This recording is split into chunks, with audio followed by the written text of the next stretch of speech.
Sveiki, mano vardas Greta Orecha ir šiandien grįžau su dar vienu nauju video, šį kartą Am I the Asshole. Ir šį kartą turiu net 7 istorijas, tad ačiū visiems, kurie pasidalino su manimi, tiksliau atsiuntė į mano e-mail. Ir jeigu jūs norite kitos dalies, ar norite atsiųsti savo istoriją Am I the Asshole, ar Would I be the Asshole, tai galite padaryti štai čia, siųskite į šį e-mailą. Ir iš tikrųjų nežinau, ar jums labiau patinka Am I the Asshole istorijos iš Reddit, ar būtent kai atsiunčia lietuviai. Tad leiskit žinot komentaruose. Bet suprantu, jog žmonės, kurie atsiuntė šias istorijas, turbūt laukia šio video gan ilgai, todėl be ilgų kalbų pradėsiu. Na ir žinoma, kaip visą laiką lyja pas mus, aš nežinau, kaip gerai jums girdėsis. Galbūt šis lietaus garsas kai kuriems pasirodys kaip vos ne ASMR. Mane tai turbūt erzintų, žiūrint, kaip garsiai girdisi, kad lyja per video. Ok, karočią, davai, pradėkim. Pirmoji istorija ir jei įmanoma, norėčiau, kad mano vardas išliktų šešėlyje. Ačiū. Todėl aš tiesiog kreipsiuosi į tave A. Esu tavo fanė nuo pat tavo YouTube karjeros pradžios, dar prieš daug metų, kai dar buvau tik vaikas. Visada buvai šioks toks role model. Na, nereikia. I'm not. Aš esu 17-metė mergina. Esu gan draugiška, bet tvirto charakterio. Visada žinau, kad man lemta eiti į teisėsaugą, tiksliau kriminologiją. Dar būdama jauna, klausydavau True Crime, svajojau būti naudinga visuomeniai, bei, na, žinoma, turėti patogų gyvenimą. Manau, kad mane tokia padarė ilgi metai patyčių, seksualiniai priekabiavimai, bei prievarta iš senelio, bei tėvo nemeilė man. Nors ir turiu nuostabią mamą, kartais akivaizdu, kad to negana man kaip augančiam asmeniui. Teko greit subręsti vien tam, kad neišprotėti. Tad dažniausiai, ne visada, mąstau kaip 30-metė moteris, kuri negali išsimokėti nuomos. Jau kuris laikas, kaip lankausi pas psichologus dėl savo depresijos ir panikos priepuolių. Vienu metu pradėjo gerėti, bet staiga žiema trenkė labiau nei piktas tėvas. Neturi jis drąsos mane mušti. Mano norai ir svajonės staiga prarado esmę. Dabar kiekvieną dieną svarstau, ar užkrauti motinai finansinę laidotuvių naštą, ar kentėti iki kol išprotėsiu ir iki kol visiškai niekas nebelaikys manęs. O gal laukti ir tikėtis, kad kas nors mane pamatęs neklaus, kas su manimi negerai vien dėl to, kad aš emo metalhead. Like bro, toks jausmas, kad mano muzikinis skonis ir stilius kelia jiems fizinį skausmą. Aš esu vaikinams fetišas. Mano stilius tiksliau yra basic čiūvams fetišas. Yeah. Aš esu seksualizuojama kiekvienam žingsnį. Mano adulthood jau taip arti, o aš net negavau savo teen romance. Negavau patirti tipiškų paaugliškų dalykų. Aš tik leidžiu savo dienas ignoruodama save ir grodama tą sumautą elektrinę gitarą. Tarsi tai išlaikys mano egzaminus. Tarsi tai suteiks man galimybę išpildyti savo svajones. Visada buvau literatūriškai gabi. Rašiau ilgą sci-fi, kurią skaitė mano draugai, bet žinau, kad mano hobiai yra tik hobiai. Aš visada buvau gera draugė. Stengiausi išlikti kuo geresnė ir būti geru pavyzdžiu kitiems. Lipau per save, gelbėjau savo depresuotus draugus, kurie at the end mane paliko bei išvadino mane savo naudą. Kas kartą, kai bandau su mama apie tai kalbėtis, jis sako, kad aš neturiu tam priežasties, nes mano depression nėra valid jos akyse. Niekada nesmerkiau žmonių, bendravau su visais vardan to, kad galbūt kas nors susidomės manimi romantically. Tik tam, kad eilinį kartą tektų man užblokuoti dar vieną daržovę, kuri save vadina vyru. Sorry, yra gramatinių klaidų, aš tiesiog išsiblaškysiu. Would I be the asshole, jei tiesiog po visko pasiduočiau. Geros likusios dienos. And peace sign. Niekados negalima pasiduoti. Ir šita žiema iš tikrųjų trenkia mums visiems, įskaitant ir mane. Ir nubloškė tiesiog atgal į gilę depresiją, bet kažkaip tai biškis, žingsnis po biškio truputį visi išbridom iš jos. Užsiliko tų tokių įdomių minčių, bet tiesiog reikia nepasiduoti, reikia visą laiką ieškoti būdų, kaip savo padėti, kaip išlikti pozityviai ir nežiūrėti atgal, nežiūrėti tuos neigiamus dalykus, kurie įvyko tavo gyvenime.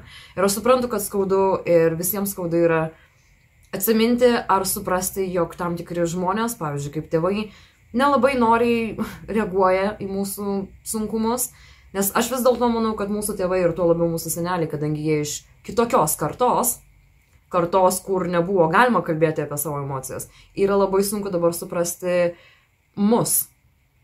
Bet džiaugiuosi, jog bent jau lankaisi pas psichologus, terapeutus ir galbūt jeigu vienas nepadeda, galbūt pamėgink pakeisti kitą. Nors aš nemanau, jog sakei, kad tau nepadeda, kaip tik sakei, jog buvo pagerėję, tačiau dėl to, kas tave supa, tarkim, kaip sakei, jog tavo mama tavęs nesupranta, ar kad draugai ateina ir išeina iš gyvenimo ir kartais išeina labai negražiai, ar tie romantiški santykiai, kurių tu nori, tiesiog baigėsi supratimu, jog dar viena daržovė tiesiog tave žiūri kaip į fetišą. Ir visa tai susidėjusi vieną vėl pradeda grimzdinti sąmonę. Ir tada ateina ta tikroji depresija. For me, it's suicidal depression. Ir kadangi tau 17 metų, galbūt tiesiog tau reikia pakeisti vietą. Kai nueisi į koledžą, universitetą, kažkur tai atrasti kitokių žmonių, pamatysi kitokią pasaulio pusę ir kitokią pusę žmonių. Ir galbūt tada tau pagerės. Galbūt tiesiog, kur tu gyveni, nėra pati geriausia vieta tau. O galbūt tiesiog išvažiuok studijuoti į kitą šalį. Nes aš pati išvažiavau, kai man buvo 18-19 metų ir aš skaitau, jog tai buvo pats geriausias dalykas mano gyvenime padarytas. Pats geriausias sprendimas, kurį aš padariau savo gyvenime. Bet žinoma, tai nebus visiems. Tiesiog sakau, jog verta pamėginti. Niekados negalima pasiduoti, nes mes depresuoti žmonės turim daugiau dirbti su savimi, negu tie, kurie neturi depresijos. Tačiau, at the end of the day, it's worth it. Verta gyventi. Yra verta gyventi. Manau, jog esi emociškai stipri ir talentinga, todėl tiesiog turėtum kreipti dėmesį į savo darbą, eik į kriminologiją, rašyk sci-fi knygą savo laisvalaikiu, ar norint susipažinti su įdomiais alternatyviais žmonėmis, lankykis tose vietose, kur jų yra daugiausia. Pavyzdžiui, festivaliai, žinoma, būk saugi, būk su grupė žmonių, kuriais tu pasitikė. Ir aš sakau tik tai iš savo patirties, kadangi aš su daugiausiai savo dabar draugų, kuriuos aš turiu, būtent susipažinau eidama į gigus, festivalius ir tiesiog turėdama pažįstamus, kurie supažindino su savo pažįstamais. Ir šie paskutiniai keli metai iš tikrųjų buvo patys nuostabiausi mano gyvenime. Nors prieš tai turėjau gan gilę, didelę depresiją. Ir dabar džiaugiuosi, jog nieko savo kvailo nepasidariau. Ir aš manau, jog tu pati pyktum, jeigu kažką tai savo kvailo pasidarytum, vien dėl to, jog dabar taip jautiesi. Kai pamilsi save ir savo gyvenimą, žmonės automatiškai norės būti tavo gyvenime. Ir kai daugiau suprasi apie save, daugiau suprasi apie kitus žmonės ir jų red flags, ir paprasčiausiai nebekreipsi, nebeduosi savo laiko tiems žmonėms, kurie, kaip sakei, vegetable, daržovė, pradėsi daugiau matyti tuos gerus žmonės, tuos tinkančius būti tavo draugais ar netgi tavo partneriais. Ir kas ten žino, galbūt su metais atsiras meilė, kuri atvažiuos į tavo gyvenimą su Harley Davidson. Tad, nepasiduok, negalima, peace out. Sveika, Greta. Aš esu Aurėja ir jau kurį laiką mąstau apie vieną žmogų savo gyvenime. Tai yra vaikinas. Mes kiek laiko kartu buvome pora, tačiau gražiai išsiskyrėme. Na ir rudens laikotarpiu mūsų bendri draugai mus vėl suvedė kartu. Tik šį kartą kaip draugai ir nedaugiau. Maniau, kad tokia situacija man nebus problema, tačiau labai smarkiai klydau. Nes pastebėjau, kad vėl pradedu jausti jam jausmus. Paviduliauju, kai matau jį su kitom merginom. Ypač su viena mergina, kuriai jis pradeda jausti kažką. Ir baisiai pasilgau jo. Man iš tiesų gėda taip jaustis, nes nemanau, kad jam kyla tokių problemų. Bet vieną dieną, maždaug 1 ryto, jisai man parašė, jog jaučiasi emociškai blogai ir nežino, ką daryti. Kad ir kokie jausmai man kyla esant šalia jo, jis vis tiek man svarbus žmogus ir draugas. Todėl iš karto susitikau su juo, kad gal kažkaip galėčiau padėti. Jis ramiai įsikalbėjo, kol aš buvau šalia ir po to, kai pradėjau geriau jaustis, jis man labai padėkojo ir kalbėjo, kaip jis mane myli ir nori pabandyti vėl tapti pora. Jis mane pabučiavo. Ir aš vėl kaip nevykėlė grįžau į tą stadiją, kur aš svajoju tik apie jį. Bet jis apie tą naktį daugiau nekalbėjo, net neužsiminė apie tai. Ir jis vėl grįžo prie merginos, kuri jam patinka, lyg ta naktis ir jo žodžiai būtų ištrinti iš jo atminties. Taip pat atkreipiu dėmesį į tai, jog jis manęs nekviečia į draugų susitikimus, kurie vyksta pas jį namuose. Visada apie juos sužinau iš kitų draugų. Todėl pradėjau jausti labai daug pykčio ir tiesiog liūdesio šiomis dienomis. Nežinau, ką daryti. Man rekomendavo su juo užbaigti kontaktą, tačiau net ir to negaliu padaryti, nes negaliu paleisti jo ne tik kaip vaikino, bet ir kaip draugo. Šiek tiek atitolau nuo jo, bet vis tiek kažkokiu būdu grįžtu pas jį. Aš pradėjau jausti neapykantą ne tik jam, bet ir jo mėgstamai merginai. Žinau, kad tai yra blogai ir neturėčiau to jausti nei vienam. Tačiau negaliu sustabdyti savo tokių jausmų, kurių man darosi per daug. Ar aš šikne, kad taip žiauriai pykstu? Ne. Meilė jau yra toks dalykas ir širdžiai neįsakysi, nei ką pamilti, nei kam nustoti jausti jausmus. Tau reikia closure, uždarumo, kad geriau suprastum, kaip toliau elgtis su savo jausmais. Geriausia būtų pasikalbėti su juo apie tą naktį, nes negalima tiesiog pasakyti vienam žmogui, oi, aš tave myliu ir aš noriu pamėginti, o tada paimti, pabėgti ir visiškai ignoruoti, lyg tai to nebūtų buvę. Aš tiesiog nesuprantu, kaip jisai nejaučia gėdos už tai, jog tai pasielgia. Ir tiesiog apskritai, jog tave taip klaidina. Jeigu kažkas tai žaistų su jo jausmais taip, tai aišku, jam tas nepatiktų ir jisai reikalautų kažkokio tai pasiaiškinimo. Tad manau teisinga ir tau paprašyti pasiaiškinti jo dėl tos nakties. Dėl jo elgesio matosi ir taip, jog jisai yra apsisprendęs, su kuo nori būti, todėl nemanau, jog reikėtų turėti kažkokių tai per didelių vilčių. Tačiau dėl savęs pačios reikėtų pasikalbėti apie tą vakarą, apie tai, ką jisai pasakė ir ar jisai gailisi, ar tiesiog kažkokį tai atsiprašymo. Ir tada tau bus lengviau žinoti, ką toliau daryti su savo jausmais. Po to gali nutraukti visus kontaktus, žinoma, likt civilizuotais kartu, nes vis dėlto turite bendrų pažįstamų, bet tada galėsi sau leisti kažką tai pamilti geresnio, kažką tai, kas norės mylėti ir tave, ir tik tai tave, ir dirbti, stengtis dėl jūsų abiejų santykių. Ir turėk išdidumo. Laikyk galvą iškėlusi šypseną ir eik per gyvenimą be pykčio, tiesiog nešvaistyk savo laiko tokioms emocijoms, nes tiesiog visą laiką pastoviai žiūrėsi atgal ir pamirši žiūrėti į priekį ir pamirši taip gyventi ir nesutiksi kažko tai, kas padarys tave visiškai laimingą. Ir kaip sakiau, meiliai neįsakysi, žmonės ateina ir išeina ir toks jau gyvenimas. Mokinamės iš klaidų ir daugiausiai santykių. Sunku, bus pamoka, bet laikas ir naujos pažintys padės. Sveika, mano vardas yra Roberta, man yra 17 metų, mokosi 11 klasėje. Mano mokykloje mokosi tokia patyčiukė, kuri eina ir prie kiekvieno kabinėjasi. Ji yra 12-okė, vadinsiu ją Fausta, tai jos antras vardas. Fausta yra gan išvaizdi panelė ir jos tėvai gan pasiturintys, tačiau Faustos charakteris yra tiesiog kažkas kitokio. Fausta eidama koridoriumi bet kam iš niekur pakiša koją, į bet ką spjauna, į bet ką mėto sukramtytas gumas, pasisavina kitiems priklausančius daiktus. Eidama su savo geriausia drauge koridoriumi, praėjome Faustą. Jie atbulomis grįžo atgal ir sustabdė mus. Esu už ją gan aukštesnė, tad žiūrėdama žemyn, į ją rodžiau 0 emocijų. Ji man ir sako, po 7 pamokų mokyklos stadione. Visiškai be baimės linktelėjau galvą, gerai. Na ir nuėjau su keliomis kitomis draugėmis į tą stadioną. Jie atėjo su visa savo šaika. Visos jos buvo gryni gnomai, daug mažesnės už mane ir mano draugės. Stovėjo sukryžiavusios rankas ir žiūrėjo piktų žvilgsnių. Sakau, tai ko nori? Jis sako savo draugiams, merginos, sutrypkit jūs ją. Be baimės žiūrėjau į jas visas, priejau prie Faustos ir iš kumščio trenkiau į nosį. Jie atsijungė gal 30 sekundžių. Aišku, jos draugas puolė padėti jai ir iškvietė direktorių. Pakvietė Faustos ir mano tėvus. Mano tėvai yra labai chill ir buvo mano pusėje. Na, o Faustos tėvai liepė jos atsiprašyti. Aš garsiai visiems pasakiau, nieko aš nesiprašinėsiu. Išlepinot savo dukrą, kuri mokosi 4-6. Fausta yra kaip nepavykęs laboratorijos eksperimentas. Taip gal ji ir yra graži, bet ne charakteriu.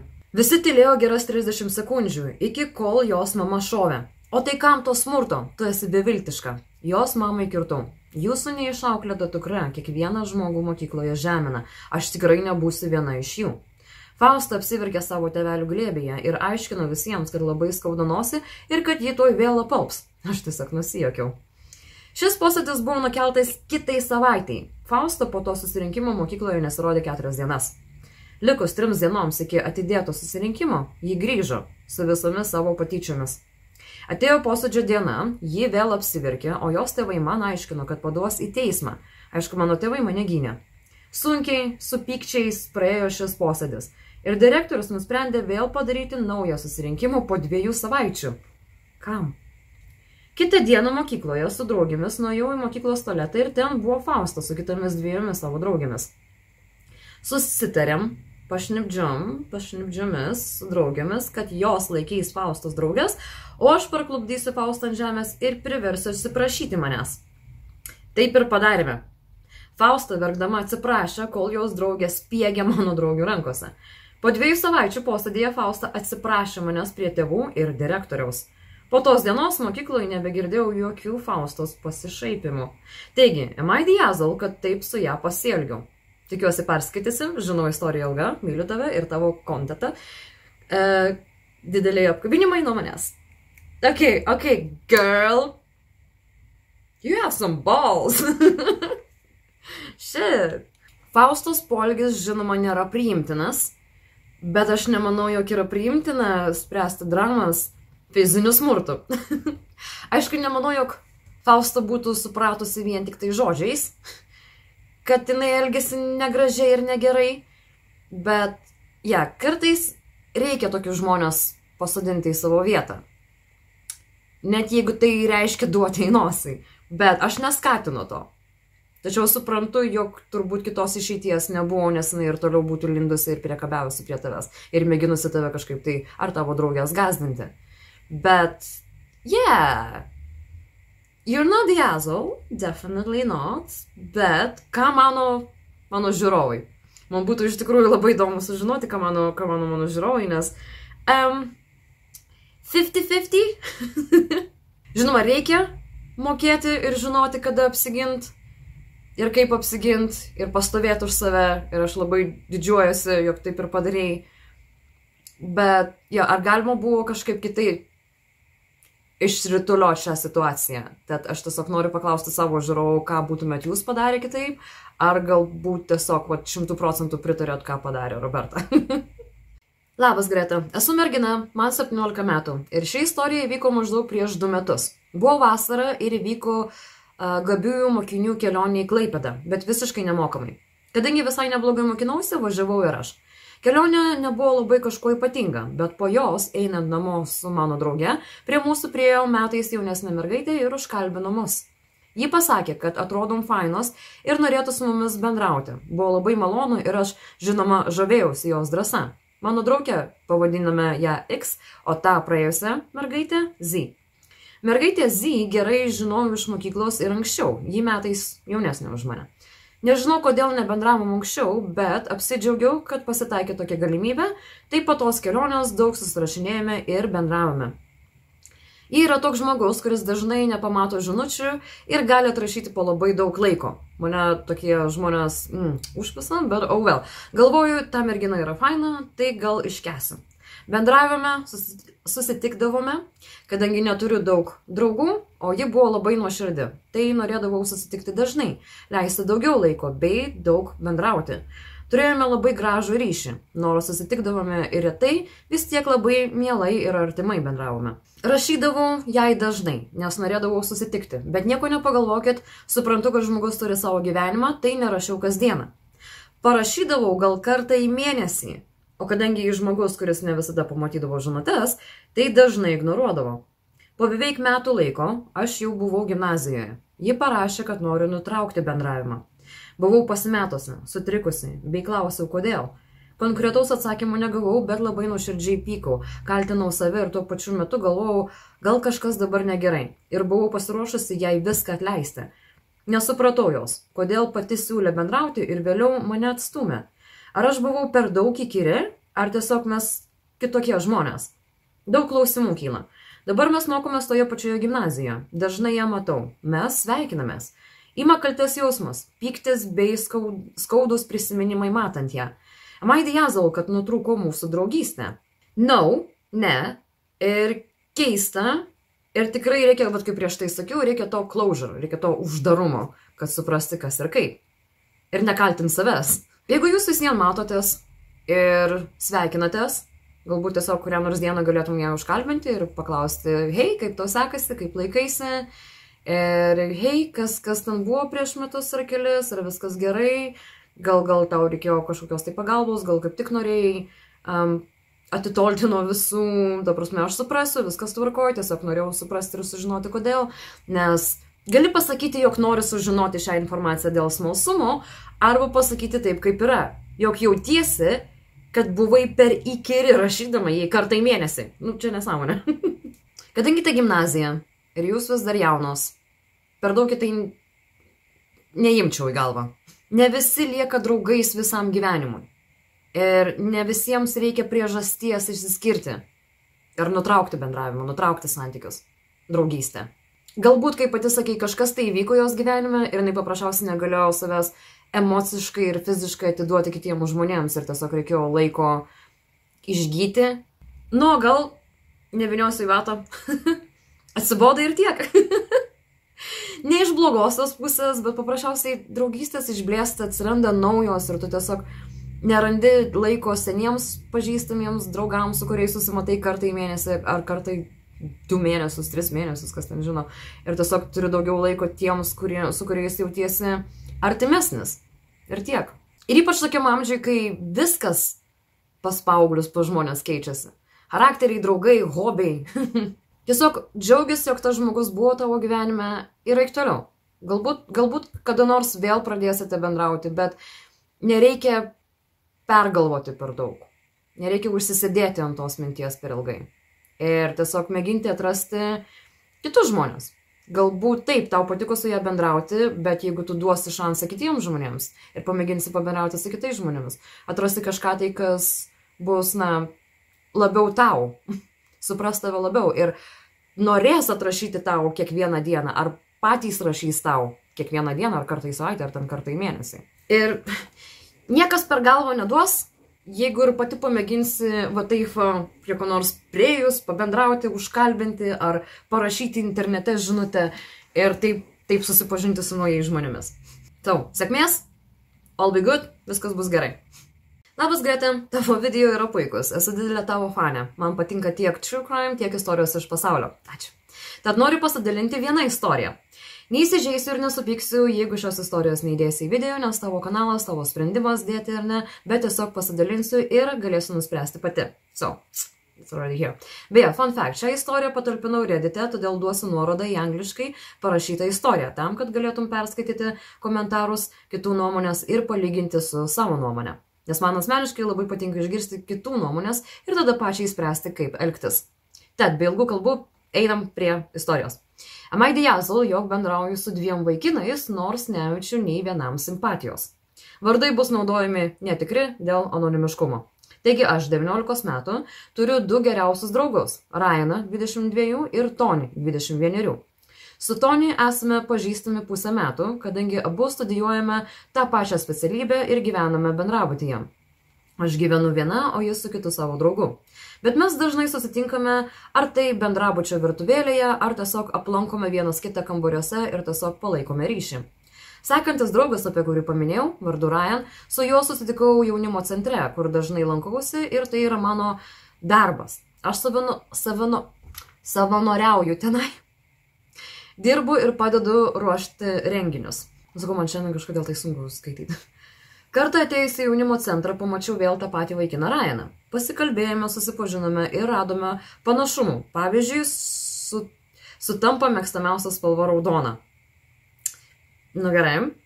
Kai man, būnant savanorė, nėra darbų, su Ryan dažnai žaidžiame biliardą arba Uno flip kortomis. Abu vaikinai tiek Tony, tiek Ryan yra mandagus ir nei vienas man nieko blogo nepadarė. Mano buvusios kambariokės įkyriai mane spaudė susirasti vaikiną ir užmegzti su juo intimumą. Aš neskubu ir mano šie 2 draugai pasakė tą patį. Tony sakė, kad mergina, jei ir turėtų... Tony teigia, kad mergina, jei ir turėtų, nors dabar neturi, vis tiek tie lovo santykiai būtų tik po vestuvių. Ryan sakė, kad teiginys meilė iš pirmo žvilgsnio jam kaip ir man neegzistuoja. Ryan taipogi pridūrė, kad visų pirma reikia gerai pažinti žmogų, o tik tada užsiimti visokiais bučiniais ir seksu. Taigi pasakykite man, am I the asshole, kad neskubu turėti vaikinų ir kad nejaučiu savo draugams jokios simpatijos? Tu taip pat dar pridėjai, nes aš Reddite skaičiau ir tiesiog... Mano buvęs draugė sakė, kad toks dalykas kaip buvimas draugais tarp merginos ir vaikino neegzistuoja. Bet aš ją netikiu, ar tiksliau nesutinku. Mane domina jūsų nuomonės apie šią situaciją. Absoliučiai ne. Merginoms galima turėti vaikinus draugus ir nejausti jokios simpatijos, romantiškos, seksualinės ar dar kokios nors. Vaikinai taip pat gali turėti draugės merginas ir nejausti nieko tokio panašaus joms. Ir tai yra visiškai normalu ir žmonės turėtų pagaliau tai suprasti. Pas mane 90% draugų yra vyrai. Ir mes puikiai sutarėme, be jokių dramų, be jokių nesąmonių. Įmanoma, viskas yra įmanoma. Skaičiau tuos komentarus, tas nuomonės iš Reddito ir aš su jomis sutinku. Buvo iš viso 4, bet man regis 4 nebuvo ten temų parašytas. Tad 3 iš viso komentarai. Tos pačios spalvos mėgimas, nemanau, jog tai galima skaityti kaip sutapimas, panašumas, kažkas tai tokio. Tačiau iš visko, ko parašė, atrodo, jog jūs visi bendraujate labai gražiai ir artimai, ir rimtai, ir tiesiog draugiškai. Ir galbūt tu tiesiog nenori duoti daugiau pavyzdžių, kad kažkas tai tiesiog neatpažintų šios istorijos tavęs ar šių kitų vaikinų. Ir tai puikiai suprantama. Antra, turi visą laisvę bendrauti su kuo nori, kaip nori, kiek nori ir kada nori. Ir jeigu tu dabar prioritizuoji save, savo darbą, savo mokslus, nei santykius, tai yra visiškai puiku, tai yra visiškai gerai, tai nėra nieko blogo tame. Seksas ir santykiai nėra viskas gyvenime, nėra tiesiog tas vienintelis prioritetas gyvenime. Ir kaip tavo pačios draugai pasakė, svarbiausia yra pažinti žmogų ir kai jausiesi užtikrintas, tada pereiti prie tų visų kūniškų dalykų. Trečias komentaras, kurį skaičiau Reddite, labai gerai pasakė apie tą visą friend zone ir fuck zone. Kad merginos, tarkim, turi tą friend zone. Kas man yra fucking bullshit? Bet vaikinai dažniausiai turi merginas the fuck zone, taip vadinamas. The fuck zone, kai vaikinas kreipia į merginą dėmesį tik tai su vieninteliu tikslu. Kaip su ją kuo greičiau permiegoti. Pasakius vaikinams, jog tu neskubi turėti santykių ir jog tau seksas nėra kažkas tai labai svarbu, ar jog tu, pavyzdžiui, kaip tavo draugas Tony, tik tai po vestuvių, arba kitas žmogus turi pakankamai ilgai išbendrauti, jog toliau pereiti į visus tos bučinukus, kisinukus ir ten lavytės dalykėlius. Tu nustatai ribas ir tu leidi žinoti tiems vaikinams, tiems vyrams, ko iš tavęs tikėtis. Ir jeigu tie vaikinai toliau su tavimi bendrauja kaip bendravė, vadinasi, jie iš tikrųjų nuo pat pradžių matė tave kaip draugę, kaip žmogus, su kuriuo įdomu pabendrauti, pažaisti biliardą ar dar kažką tai. Bet jeigu jie nustoja rodyti tau dėmesį ar netgi ima ignoruoti tave, tada tu supranti, jog tasai žmogus tave tiesiog matė kaip taikinį ir norėjo tiesiog vieno dalyko. Vienintelis žmogus ar žmonės šitoje situacijoje, kurios galima buvo pavadinti the assholes, tai buvo tavo buvusios kambariokės. Ir apskritai aš manau, jog lietuviai turėtų išmokti, kaip nelysti kitų žmonių santykius. Romantinius, seksualinius, visokius santykius.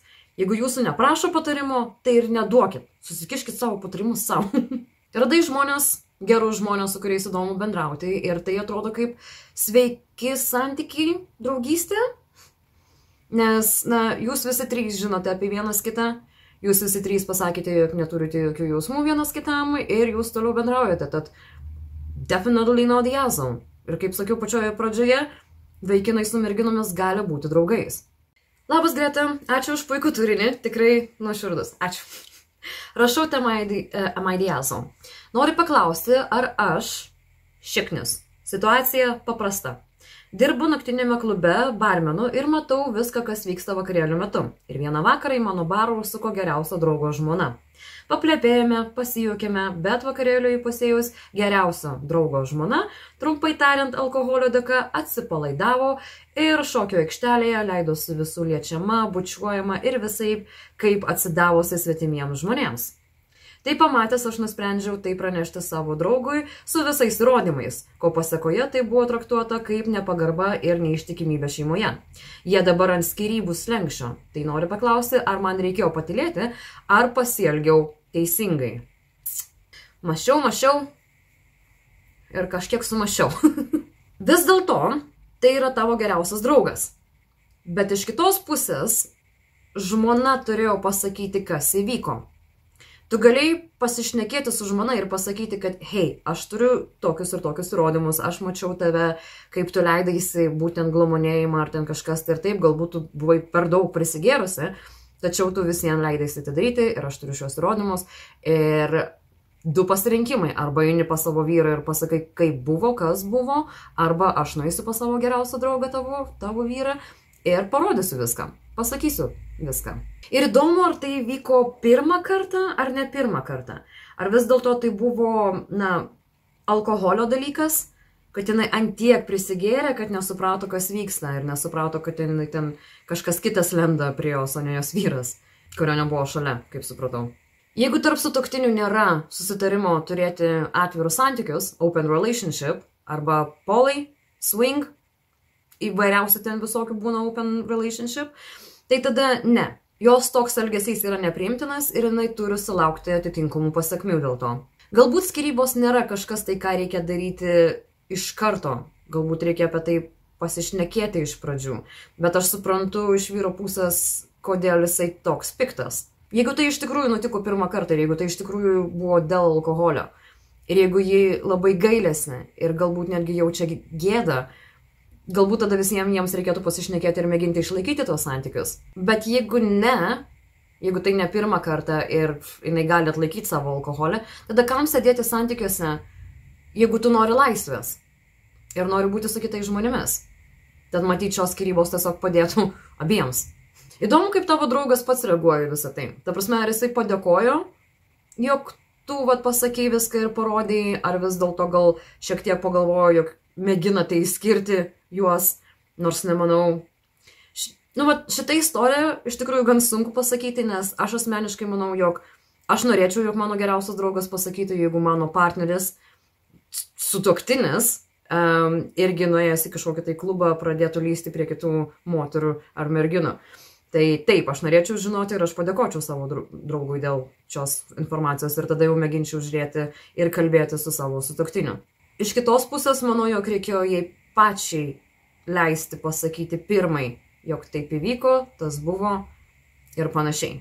Tad iš vienos pusės ne, no the asshole, aš irgi padėkočiau savo draugui, jeigu man pasakytų, kad mano sutuoktinis taip elgėsi tame klube bare, bet iš kitos pusės šiek tiek, kadangi šie santykiai nėra tavo, bet tai yra tavo geriausias draugas.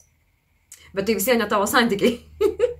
Ir galbūt visiems reikėjo merginai leisti pirmai pasakyti, kad taip atsitiko, sorry, prisigėriau, daugiau taip nebus, gailiuosi ir man gėda.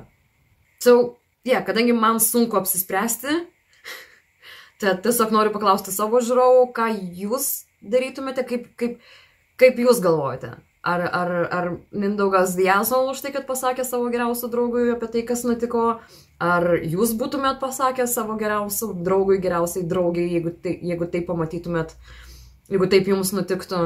Ir galbūt kažkokio tai yra kitų sprendimų, kitų būdų. Labas, lygiai dabar nežinau, ką daryti, tad reikia pagalbos ir atsakymo. Prieš mėnesį, plus minus, užsibaigė mano bendravimas su vienu iš mano geriausių draugų. Jis yra metais jaunesnis už mane, pavadinsiu jį Linu. Taigi Linas, kol bendravome, supažindino mane su jo broliu, pavadinsiu jį Rapulu. Rapul? Sakysiu Rapul. Jis yra 2 metais vyresnis už mane. Tai jis man kaip big brother, vyresnysis brolis. Užsibaigus mano ir Lino draugystei, dar vis bendrauju su Rapul ir Linui labai tai nepatinka. Vieną kartą Rapulas man buvo užsiminęs, kad Linui skauda, kad mes taip gerai bendraujame. Visai nesenai buvau Rapulo namuose, ko Lino nebuvo. Ir Rapulas man prisipažino, kad aš jam patinku daugiau negu kaip draugė. Ir išgirdus tai apšalau ir pasimečiau, nes jis man irgi patinka. Ir į tą klausimą aš jam neatsakiau jokiais žodžiais, tik nusišypsojau ir nusijuokiau. Nežinau, ką daryti. Aš noriu su jo santykiu, bet nenoriu sugadinti mūsų draugystės. Nenoriu įskaudinti Lino dar labiau, nors jis man ir nebėra draugas. Man jis visien rūpi. Prieš 2 dienas gavau žinutę iš Lino, kad esu asshole, už tai, kad esu santykiuose su jo broliu. Aš bandžiau jam paaiškinti, kad taip tikrai nėra. Pasakiau, kad Rapulas man tik prisipažino ir nieko daugiau neįvyko. Taip išėjo, kad Rapulas pamelavo Linui ir pasakė, kad mes jau santykiaujam ir biškai supykau ant Rapulo, kad jis tai pasakė. Obviously. Rapulas kelis kartus manęs atsiprašė ir aš jam atleidau. Vakar jis man parašė litaniją ir jos gale buvo klausimas, ar nori būti mano mergina. Gražiai atsakiau, kad man reikėtų pagalvoti ir jis man davė laiko. Dabar viskas kol kas gerai, bet nežinau, ką man daryti. Taigi, would I be the asshole, jei sutikčiau būti santykiuose su Rapul, nors tai įskaudintų Liną. Aš manau, reikia žinoti dar šiek tiek, kodėl užsibaigė tavo ir Lino santykiai, bet kadangi tai buvo prieš mėnesį, tai yra gan šviežia kabutėse. Aišku, Linas pyks. Jeigu tu jam kažką tai padarai, tai žinoma, jisai nenori, jog tu bendrautum su jo broliu, nes jisai galvoja, jog jis skaudinsi ir jį. Bet jeigu jis tau kažką padarė, tai tegul tada nesikiša. Bet jeigu jūs gražiai įsiskyrėte, tai tada jo irgi negali kištis į jūsų ir Rapulo bendravimą, draugavimą, santykius. Bet jo, iš jo reakcijos tiesiog atrodo, jog jis labiau pyksta ant tavęs negu tu ant jo. Tad įdomu, kokia buvo priežastis. Sunku šitoje situacijoje neįskaudinti abiejų ar tik tai Lino.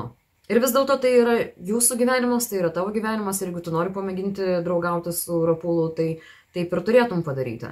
Linas turi suprasti, jog tiek jo brolis, tiek tu turi visišką teisę draugauti, bendrauti su kuo panorėję. Laikas užaugti Linui ir suprasti dabar, jog jisai stato jūs abudu į labai nepatogią situaciją, vien dėl to, jog jisai pats negali susitvarkyti su savo emocijomis. Dabar Rapulas pasakydamas Linui, jog jūs jau bendraujate, jau draugaujate, buvo kaip ir šioks toks įrodymas, jog iš tikrųjų nori su tavimi draugauti, bet man asmeniškai tai pasirodė kaip red flag. Arba jisai nori įžeisti Liną ir supykdyti jį dar labiau naudojantis tavimi, arba jisai iš tikrųjų nepagalvojo, nesuprato ir padarė tai netyčia. Netyčia pasakyti, jog su kažkuo tai draugaujam. Nepagarbu. Ir ar nori būti su vaikinu, kuris meluoja kitiems? Ir ar jisai bus atviras santykiuose? Tiesiog būk atsargi. Žinoma, mano pagrindinis dalykas, ką aš visą laiką visiems sakau, jog norint išspręsti bet kokias tokias problemas, reikia kalbėtis akis į akį, o ne per žinutes. Tiesiog ramiu tonu, gražiai leisti visiems išsakyti savo tai, ką mano, ir tiesiog išsakyti visus savo jausmus. Jeigu Linui rūpi tavo gerovė ir tavo laimė, tai tada jisai supras. Jeigu jam rūpi tiek tavo, tiek jo brolio laimė ir gerovė, tai tada jisai supras. Bet jeigu ne, oh well, jūs nesate draugai. Jis neturi teisės tavęs prašyti ar reikalauti su kažkuom nebendrauti ar bendrauti. Rapulas taip pat turi pasikalbėti su Linu ir pasakyti, jog aš iš tikrųjų noriu pamėginti su šią merginą draugauti ir būk geras, duok palaiminimą kabutėse. Bet jeigu Linas ir toliau nesutiks to daryti, jeigu Linas ir toliau pyks, juk jam nebūtina jūsų matyti kartu. Jesus fucking Christ. Bet Linas turi suprasti, jog jeigu jis ir toliau pyks dėl šito dalyko, jisai gali sugadinti santykius su savo broliu. Trečia. Yra dar vienas pasirinkimas, kurį gali padaryti. Palikti juos abu.